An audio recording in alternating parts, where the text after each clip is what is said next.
Donc, aujourd'hui, ce qu'on va voir, c'est la résolution d'une inéquation produit du premier degré.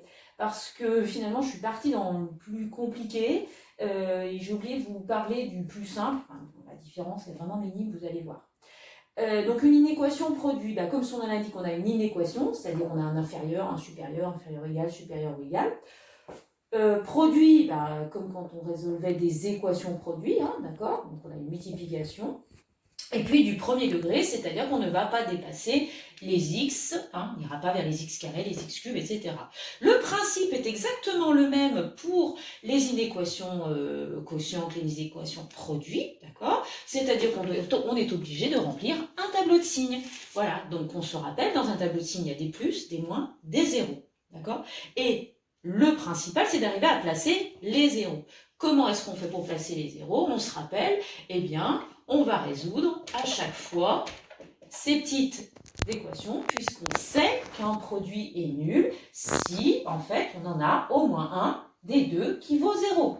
Donc, d'une part, on va résoudre 4x moins 8 égale 0, et d'autre part, moins 5x plus 15 égale 0. Donc, ça nous fait 4x égale 8, d'où x égale 8 sur 2, c'est-à-dire 8 sur 4, c'est-à-dire x égale 2.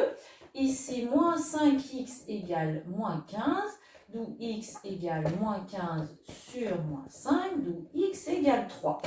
Ok, on les range, je rappelle, par ordre croissant. Donc, on part de moins l'infini, on arrive à 2, après à 3, et on termine par plus l'infini. 4x moins 8 vaut 0 lorsque x est égal à 2, et moins 5x plus 15 est égal à 0 lorsque x est égal à 3. D'accord? Donc, tout exactement la même chose que la dernière fois.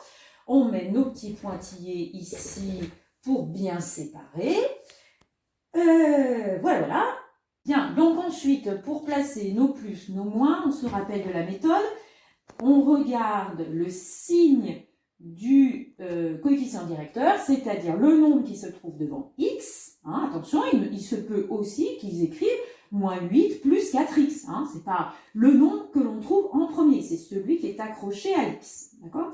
Donc, il est positif, donc ça veut dire que ma droite va être comme cela. Donc, je rappelle que si on ne se rappelle plus du cours, on prend sa calculatrice, on va dans f de x, on tape 4x moins 8, on va dans graphe et on la voit apparaître. On voit bien qu'on part du moins, on passe par 0 et après vers le plus. Ici, donc ça fait moins 5. On va changer. Donc ici c'est moins 5, donc c'est négatif, donc ça veut dire qu'elle va dans l'autre sens. Elle part du plus, elle passe par 0 et après moins. Ok? Ensuite, vous faites la règle des signes classiques que vous avez fait au collège. Hop, hop et hop.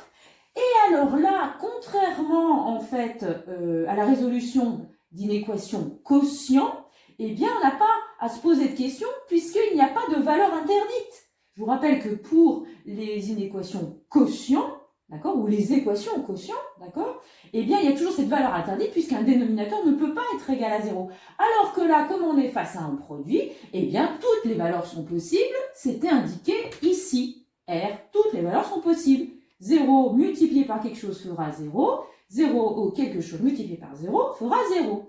Et ensuite, c'est le même principe que pour quotient. On regarde, donc nous, on veut que ce soit strictement inférieur à 0. On cherche les signes moins, d'accord? Donc, ça se passe entre moins l'infini et 2, et ça se passe entre 3 et plus l'infini. Les infinis, on ne peut jamais les attraper. Et après, on regarde. Ici, on n'a pas le égal, donc on veut strictement inférieur. Donc, on ne veut pas les zéros, c'est-à-dire qu'on ne veut pas la valeur 2 et on ne veut pas la valeur 3. On éjecte, et c'est fini.